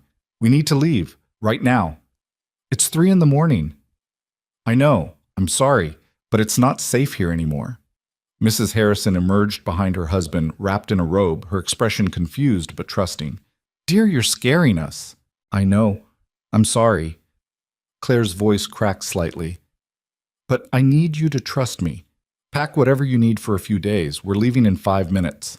Mr. Harrison looked past her at Damien standing in the doorway, covered in blood and bruises. Who's that? Someone who's trying to help. He looks like trouble. He is. But we don't have time to debate it. Something in Claire's voice convinced them. They disappeared into their bedroom. Claire turned to Damien. Where are we taking them? Elena. Your sister? She's got a place in New York, outside the family's immediate reach. If we can get them there. If? My mother's going to have people watching airports, train stations, bus terminals. Damien pulled out his phone. We drive, straight through, 14 hours if we don't stop. You can barely stand. I'll manage. The Harrisons reappeared with 2 small suitcases. Ready, Mr. Harrison said. He looked terrified. They loaded into Damien's car. The Harrisons in the back, Claire in the passenger seat, Damien behind the wheel with a body that screamed for rest he couldn't afford. They pulled away from the curb just as a black SUV turned onto the street 3 blocks behind them. Damien watched it in the rearview mirror. We've got company. How many? 1 car, maybe 2 people inside. Will they follow? If they're smart. The SUV accelerated. Damien pressed the gas pedal to the floor. They flew through residential streets, running stop signs, taking corners too fast. The Harrisons gripped the seats. Claire braced herself against the dashboard. The SUV kept pace. They're not backing off, Claire said. I noticed. What's the plan? Currently, don't die. That's not a plan. It's all I've got right now. Damien took a hard left onto a main thoroughfare. The SUV followed. Traffic was light at this hour, but not empty. Damien wove between cars, his heart hammering, his ribs shrieking. The SUV gained ground. A gunshot cracked through the night. The rear window shattered. Mrs. Harrison screamed. Get down! Damien shouted. He yanked the wheel right, cutting across 2 lanes. The car behind them blared its horn. The SUV kept coming. Another gunshot. This one hit the trunk. Damien's mind raced. They couldn't outrun these guys forever. His car was faster, but he was injured and exhausted, and eventually he'd make a mistake that would get everyone killed. He needed an advantage. The highway entrance appeared ahead. Damien aimed for it. They hit the on-ramp at 70 miles per hour. The SUV followed, closing the distance. The highway stretched out dark and mostly empty. A few trucks, some late-night commuters. Nobody expecting a high-speed chase. Damien pushed the car to 90. The SUV matched it. They were gaining. There's a gun in the glove compartment, Damien told Claire. She opened it, pulled out a compact pistol. I don't know how to use this. Point and pull the trigger. That's not helpful. It's all the training we have time for. Claire rolled down the window. Wind whipped through the car. She leaned out slightly, aimed at the SUV, and fired. The shot went wide. She fired again. This one hit the windshield. The SUV swerved but recovered quickly. "They're not stopping!" Claire shouted over the wind. "Keep shooting!" She emptied the clip. Most shots missed. One hit the SUV's hood. Another took out the driver's side mirror. But they didn't stop. They got closer. Close enough that Damien could see the driver's face in the rearview mirror. Cold, professional, determined. Close enough that when the passenger leaned out the window with a rifle, Damien knew they were out of options. "Hold on!" he screamed. He slammed the brakes. The car decelerated violently. The SUV shot past them, its driver caught off guard.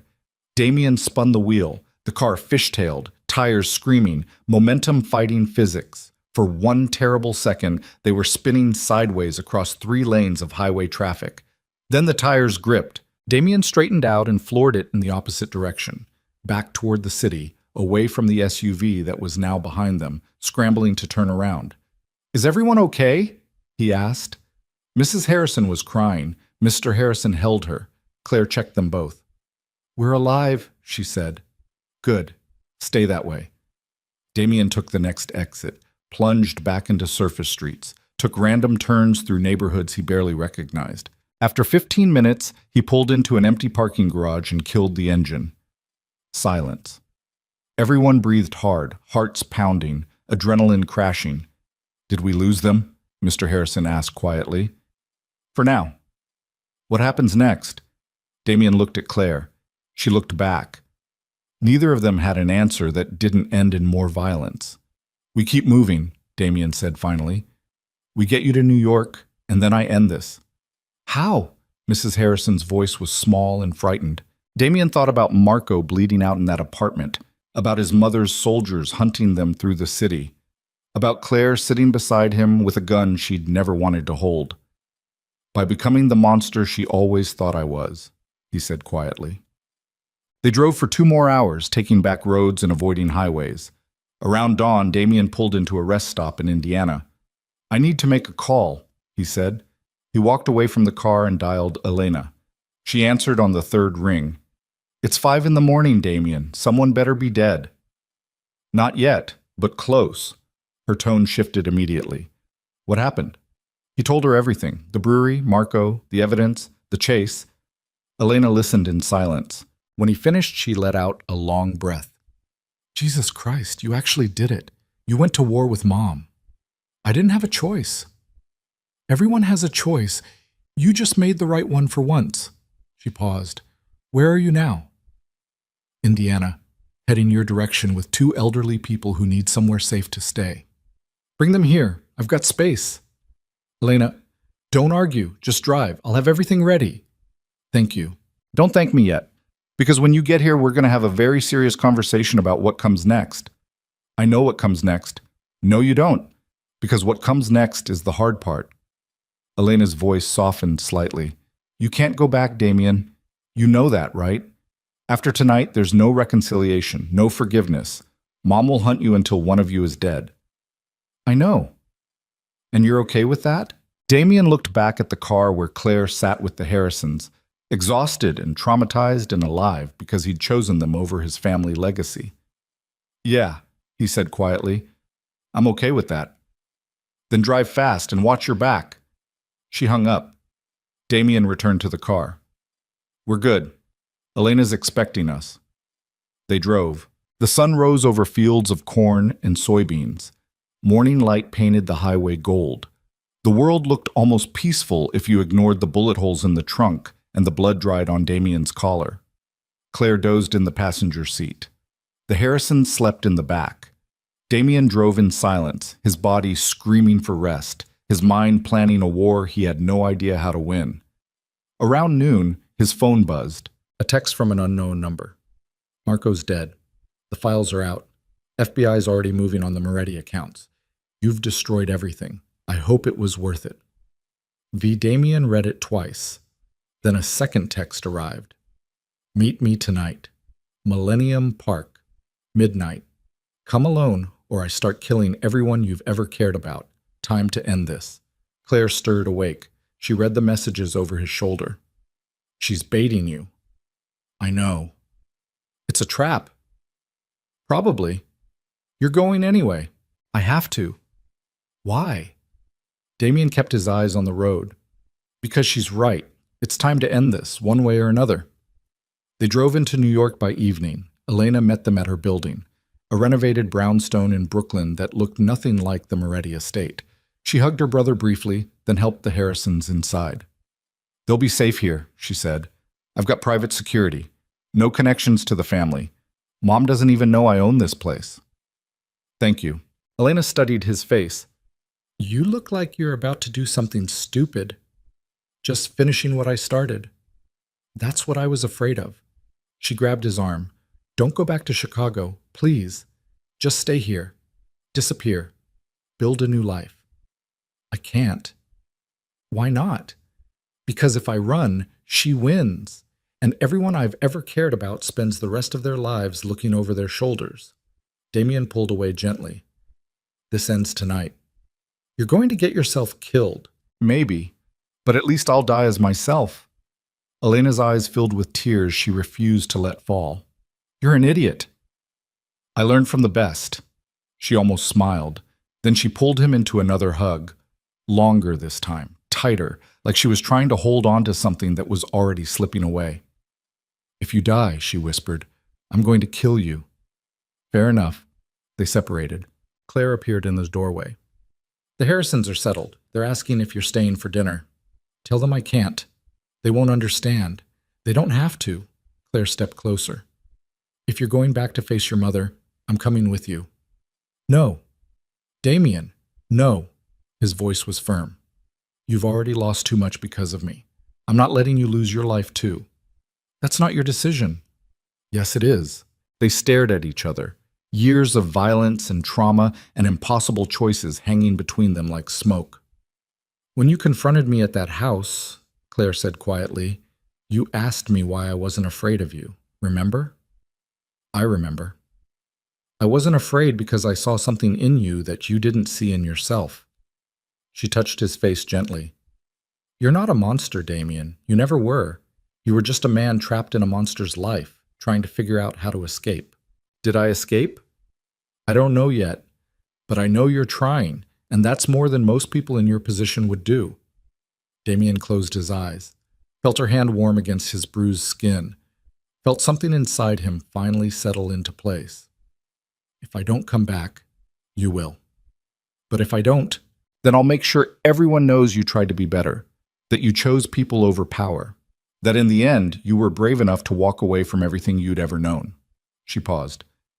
But you better come back, Damien Moretti, because I didn't survive your mother's bullshit just to lose you now. He opened his eyes. I'll come back. Promise? I promise. She kissed him. It was brief, gentle, the kind of kiss that felt like a beginning and an ending happening simultaneously. When they separated, Damien stepped back. Take care of the Harrisons, he said. I will. He turned and walked toward the door. Elena called after him. Damien? He stopped. Kill her. The words hung in the air like a verdict. Damien nodded once. Then he left. But he drove through the night, retracing the route back to Chicago. 14 hours. No stops except for gas. No food, no sleep. Just highway and darkness. And the knowledge that he was driving toward his own execution or his mother's. By 11:30, he was parking near Millennium Park. The city glowed around him, towers of glass and steel reaching toward a clouded sky. The park stretched out dark and mostly empty, its famous sculptures casting strange shadows across the pathways. Damien got out of the car. He left the laptop with Marco's evidence in the trunk. If he died tonight, Elena would know to retrieve it, to finish what he'd started. He checked his gun. Full clip. One in the chamber. Then he walked into the park alone. The pathway wound between trees and sculptures and carefully manicured landscaping. His footsteps echoed against concrete. The city's ambient noise hummed around him, distant traffic, the occasional siren, the wind moving through branches. He reached the Cloud Gate sculpture. the massive bean-shaped mirror that reflected the city back at itself in warped, distorted glory. Vivian Moretti stood beneath it. She wore a long black coat. Her dark hair was perfect despite the late hour. Her expression was calm and cold and utterly devoid of mercy. 4 men flanked her, armed, professional, ready. Damien stopped 20 feet away. For a long moment, mother and son stared at each other across the space between them, a space filled with 32 years of violence and manipulation and love twisted into something unrecognizable. "Hello, Damien," Vivian said softly. "Mother? You look terrible. I've had a rough few days." "So I've heard. The FBI seized 17 of our accounts this morning. They've issued warrants for 8 family members. Our connections in City Hall are scrambling to avoid indictment." Vivian smiled without warmth. "You've been busy. You forced my hand. I gave you every opportunity to walk away, to be reasonable, to choose family over sentiment." Claire wasn't sentiment. She was proof that I could be something other than what you made me. And look where that got you. Vivian gestured at the empty park around them. Standing here alone, hunted, desperate. Was it worth it?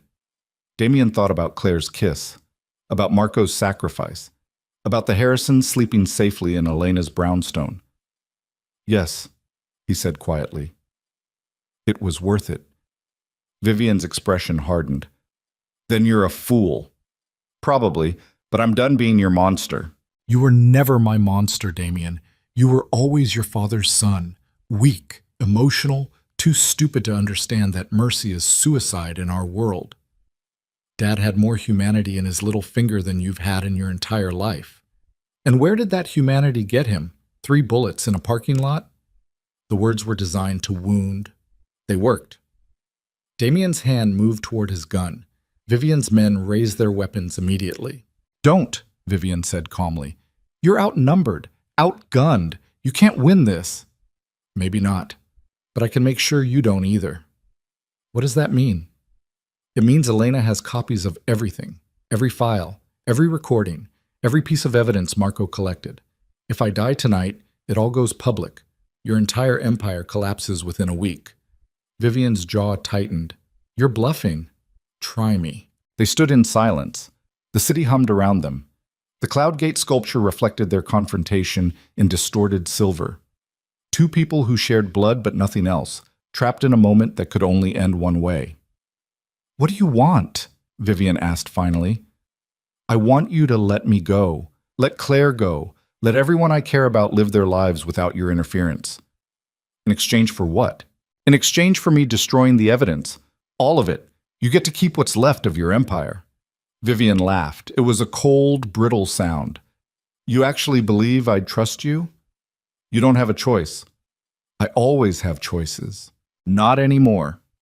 Damien took a step forward. "You can kill me, but the evidence still goes out. You can hunt Claire, but the FBI will find you first.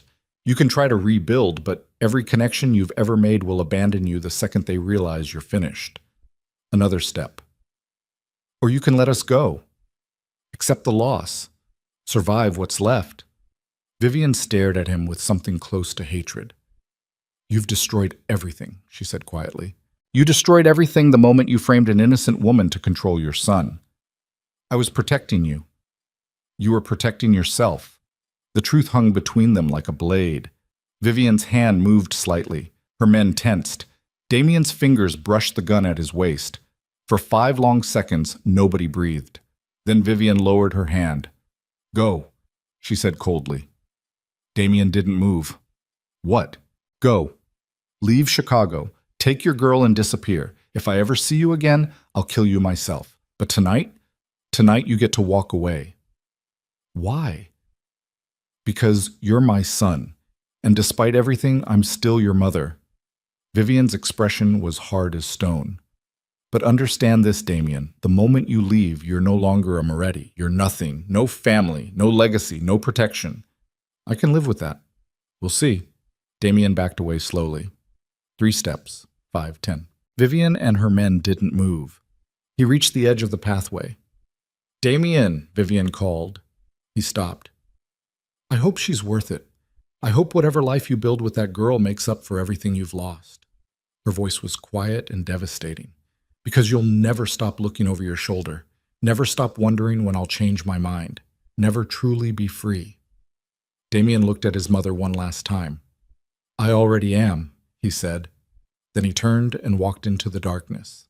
Leaving the Moretti Empire, the violence, and the woman who'd given him life but nearly destroyed his soul standing alone beneath the Cloud Gate sculpture, while Chicago slept and dawn approached and everything he'd ever been burned away like smoke in the wind. Damien didn't look back. He walked through Millennium Park with his hands shaking and his heart hammering against his broken ribs.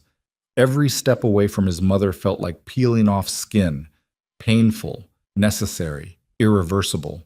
The city stretched out around him in the pre-dawn darkness. Chicago had been his kingdom once. Now it was just a place he needed to escape before his mother changed her mind. He reached his car and sat behind the wheel for a long moment, staring at nothing. His phone buzzed, a text from Elena. Did you survive? Damien typed back. Yeah, are you coming back? Soon. He started the engine and drove. Not toward New York, not yet. First, he needed to finish something. The apartment in Humboldt Park looked different in daylight, less threatening, just sad. Damien climbed the stairs to the third floor. The door to apartment 3C hung open slightly. Yellow police tape crossed the entrance. He ducked under it. Inside, the apartment was empty. The chair where Marco had sat was gone. The blood on the floor had been cleaned, leaving only faint stains on the cheap linoleum. The laptop was missing, probably seized as evidence. But on the table, someone had left a note. Damien picked it up. Marco's handwriting, shaky but legible. Boss, if you're reading this, it means I didn't make it. Good. That means the plan worked. The files are out. Your mother's finished, and you're free. Don't waste it. Don't spend the rest of your life looking over your shoulder or feeling guilty about choices you couldn't control. Just live. Be happy. Be better than all of us. That's the only way any of this means anything. M. Damien folded the note carefully and put it in his pocket. He stood in the empty apartment for another minute, paying silent respects to a man who'd betrayed him, saved him, and died to give him a future. Then he left. The drive to New York took 14 hours. Damien stopped twice, once for gas, once to throw up in a rest stop bathroom, when the pain in his ribs became unbearable and the adrenaline finally crashed. He arrived at Elena's brownstone just after midnight. Claire opened the door before he could knock. She looked exhausted. Her blonde hair was pulled back messily. She wore sweatpants and one of Elena's oversized sweaters. She stared at him for a long moment. You came back, she said quietly. I promised. Promises don't mean much in your world. They do in mine. Something shifted in her expression. Not quite forgiveness, not quite trust, but maybe the beginning of both. She stepped aside. Come in before you collapse. Inside, Elena sat at the kitchen table with a glass of wine and a laptop. She looked up when Damien entered. You look like death. Feel like it too. Did you kill her? No. Why not? Because I'm not her. Elena studied him for a long moment. Then she nodded slowly. Good. That's the right answer. The Harrisons emerged from the guest room. Mr. Harrison moved carefully with his walker. Mrs. Harrison held his arm. You're back, Mrs. Harrison said. Relief flooded her voice. I'm back. Is it over?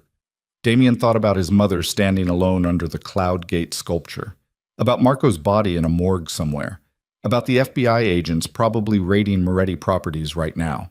Yeah, he said quietly. It's over. Mrs. Harrison hugged him. He winced but didn't pull away. When she released him, Mr. Harrison extended his hand. Thank you. For keeping us safe. For keeping her safe. He gestured toward Claire. Damien shook his hand. I'm sorry I put you in danger in the first place. You did what you had to do. That takes courage. Or stupidity. Sometimes they're the same thing. Elena stood. All right, everyone out. Damien needs medical attention and about 48 hours of sleep. I'm fine. You're not fine. You've got broken ribs, internal bleeding, and you look like you went 10 rounds with a cement mixer. She grabbed his arm. Upstairs. Now. I'm calling my doctor. Elena, don't argue with me. I just spent 2 days watching cable news report on the collapse of the Moretti crime empire while worrying my idiot brother was dead. You owe me this. Damien let her pull him toward the stairs. Claire followed. Elena's doctor was discreet and expensive and didn't ask questions. She examined Damien in one of the upstairs bedrooms while Claire waited outside and Elena paced downstairs making phone calls. 3 cracked ribs, the doctor said. Severe bruising across your torso and back. Possible minor concussion. You're lucky you're not bleeding internally. I don't feel lucky. You should. Most people don't walk away from this kind of damage. She wrapped his torso in compression bandages. No heavy lifting, no strenuous activity, lots of rest, and for God's sake, stay out of fights. I'll try. Try harder. She left him with pain medication and strict instructions. Claire came in after the doctor left. She sat on the edge of the bed. How bad? I'll live? That's not an answer. It's the only one I've got right now. They sat in silence. Outside, New York hummed with traffic and distant sirens and the kind of noise that meant life continuing despite everything. What happens now? Claire asked. I don't know. That's honest, at least. Damien shifted slightly, wincing. I can't go back to Chicago. My mother might have let me walk away tonight, but that doesn't mean she won't change her mind tomorrow or next week or next year. So we stay here? Do you want to? Claire looked at her hands. I don't know what I want anymore. 3 months ago, I was cleaning houses and sending money to my mother and living a quiet life. Now I'm hiding in New York because the Mafia tried to kill me. I'm sorry. Stop apologizing. It doesn't change anything. Then what do you want me to say? I want you to tell me the truth. She looked at him directly. That night in the brewery, when your mother handed you that gun and told you to kill me, for just a second you considered it, didn't you? The question hung between them like broken glass. Damien wanted to lie, wanted to tell her he'd never even thought about it, that his loyalty to her was absolute from the beginning. But Claire deserved better than comfortable lies. Yes, he said quietly. For about 5 seconds I considered it, because in that moment killing you meant saving everyone else. My brain did the math. One life versus many, the practical choice versus the right one. Claire's jaw tightened. And then? And then I realized I'd rather die than become the person who could make that choice. That's not good enough. I know. You hesitated, Damien. When it mattered most, you hesitated. I did, and I'll regret that for the rest of my life. He met her eyes. But I need you to understand something. I spent 32 years being trained to think like a monster, to calculate, to prioritize survival over humanity. And in 5 seconds, I broke through all of that programming and chose you. You shouldn't have needed 5 seconds. You're right, I shouldn't have, but I did, and I'm asking you to decide if that's something you can live with. Claire stood and walked to the window. The city lights reflected in the glass. Her silhouette looked small and tired and impossibly strong. I don't know if I can trust you, she said. I know. You've lied to me. You've put me in danger. You've made choices that almost got me killed. I know. But you also saved me, protected me, gave up everything you had for me. Yes. She turned around. Tears glistened in her eyes but didn't fall. So where does that leave us? Damien stood carefully, his ribs protesting. He crossed the room until he was standing in front of her. It leaves us here, he said, 2 broken people trying to figure out if they can build something honest from all this damage. I can't promise I won't make mistakes. I can't promise I'll always make the right choice immediately.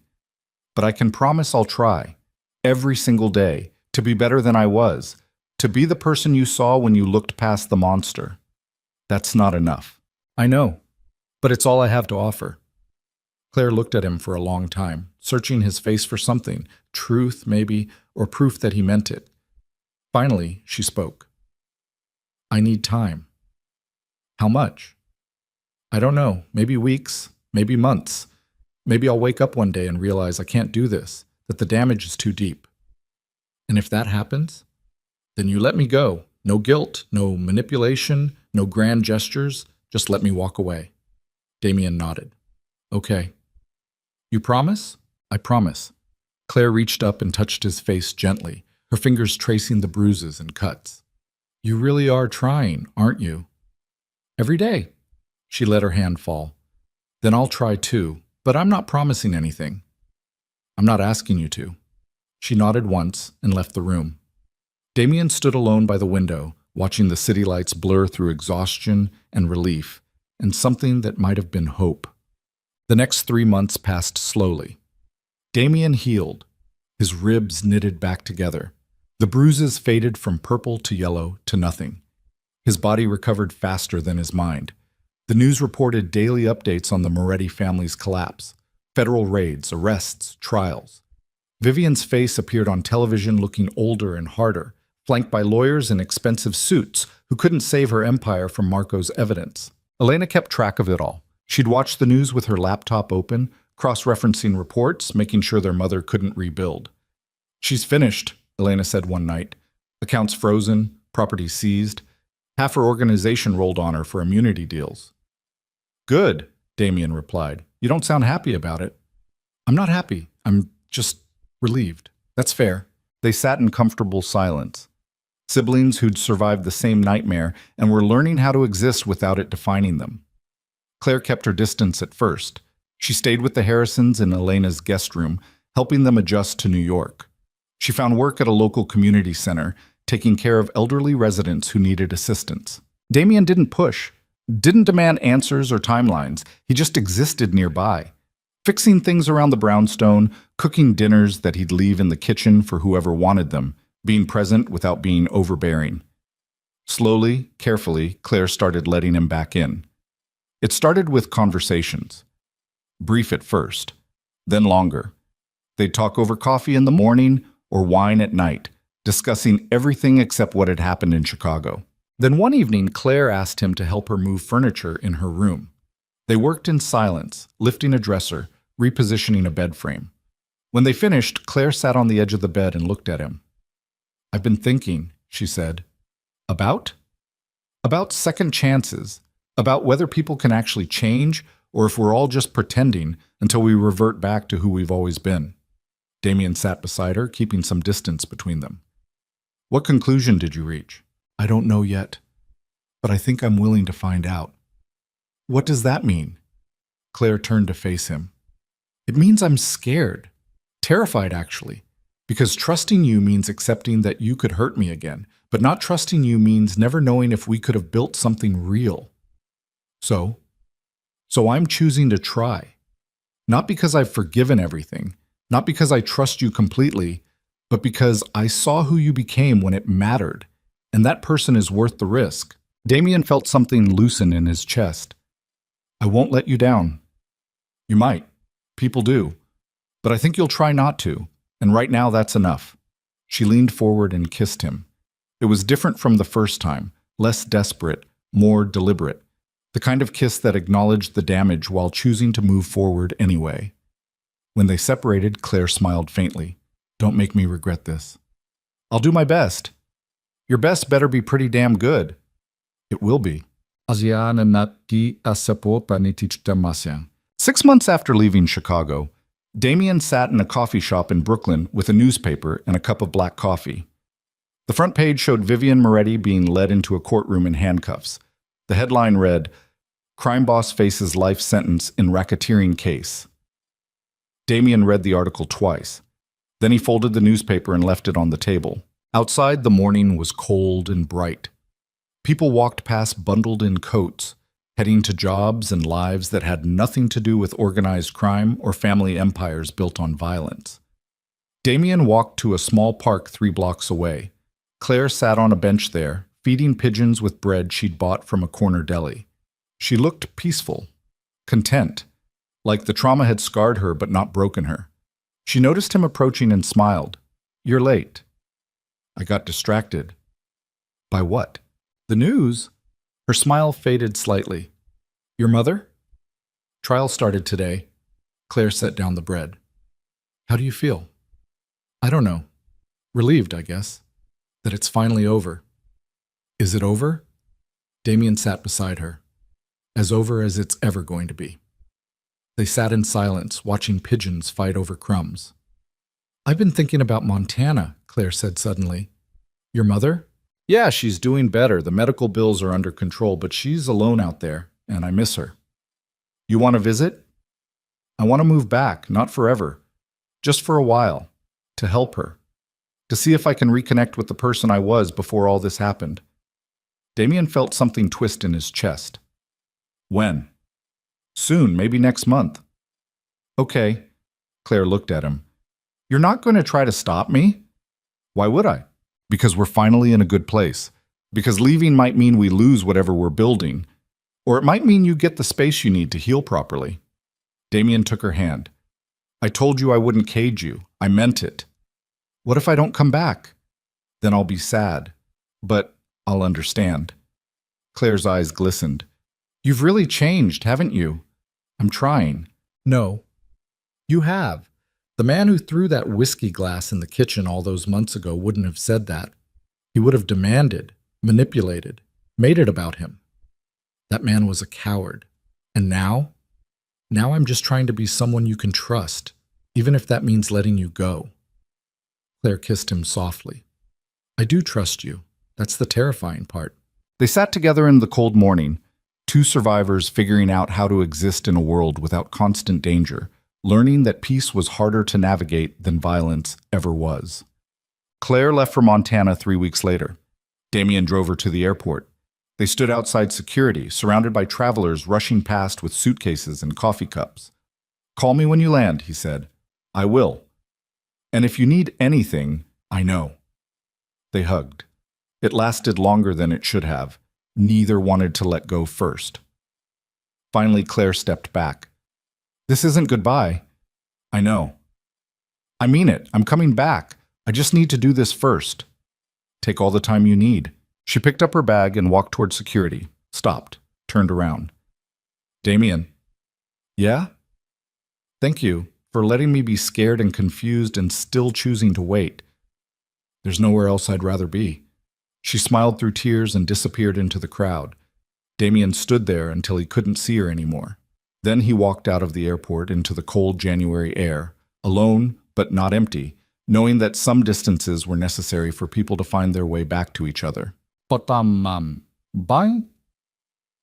Elena found him that night sitting on the brownstone's front steps, staring at nothing. She sat beside him without speaking. After a long silence, she asked, You okay? I don't know. That's fair. Elena pulled her coat tighter. You know what Dad used to say? Before he got killed?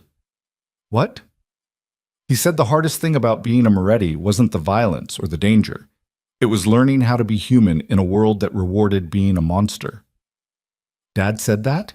The night before he died, I was 15. I didn't understand what he meant then. Elena looked at her brother. But I do now. And I think you finally do too. Damien said nothing.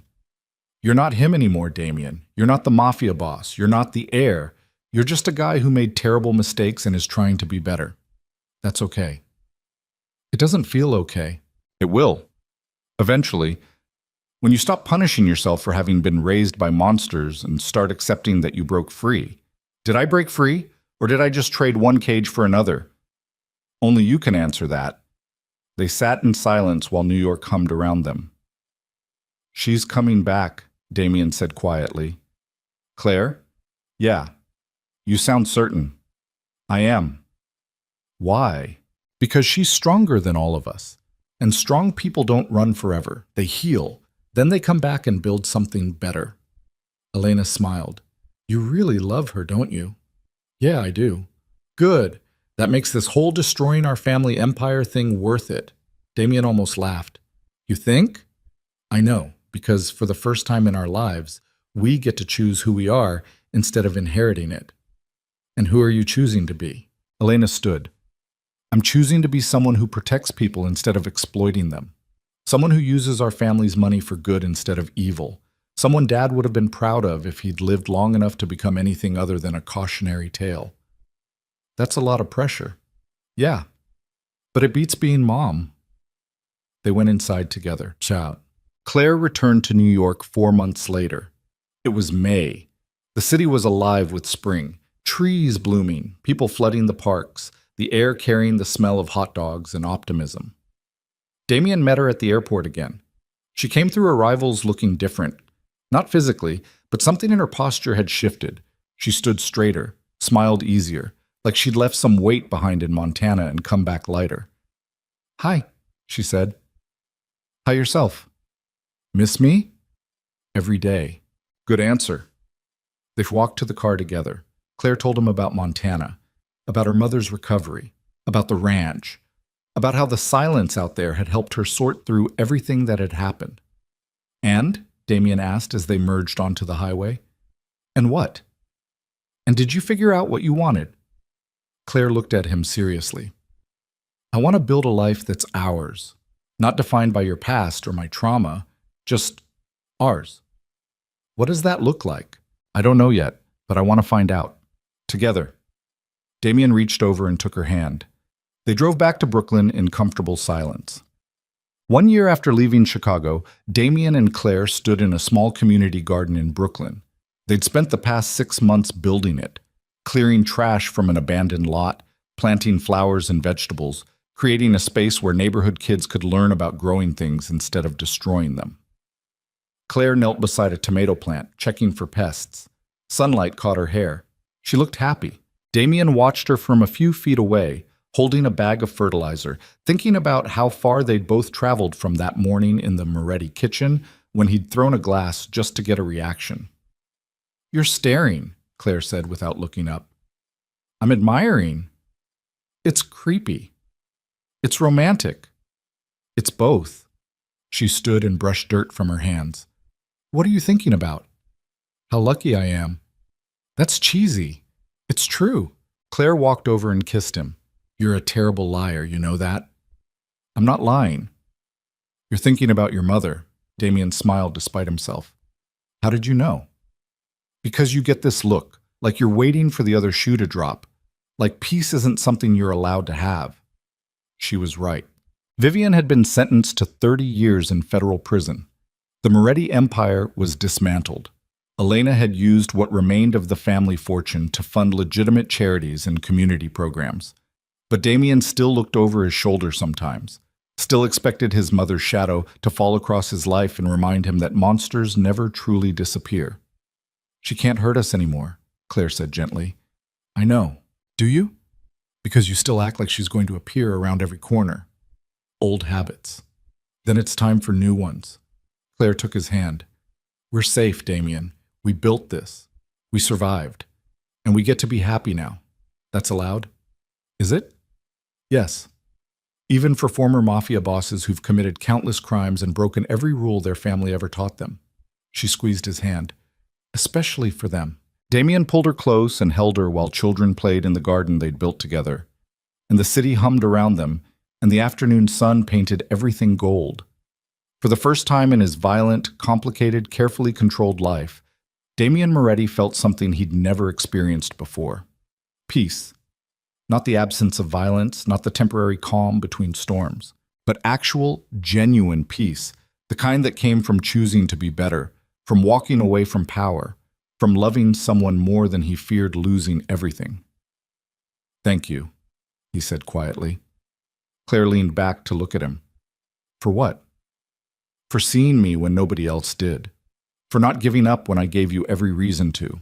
For being brave enough to trust me when I didn't deserve it. You earned it. Eventually. That's all anyone can ask," she smiled. "Now stop being sentimental and help me with these weeds before the kids get back."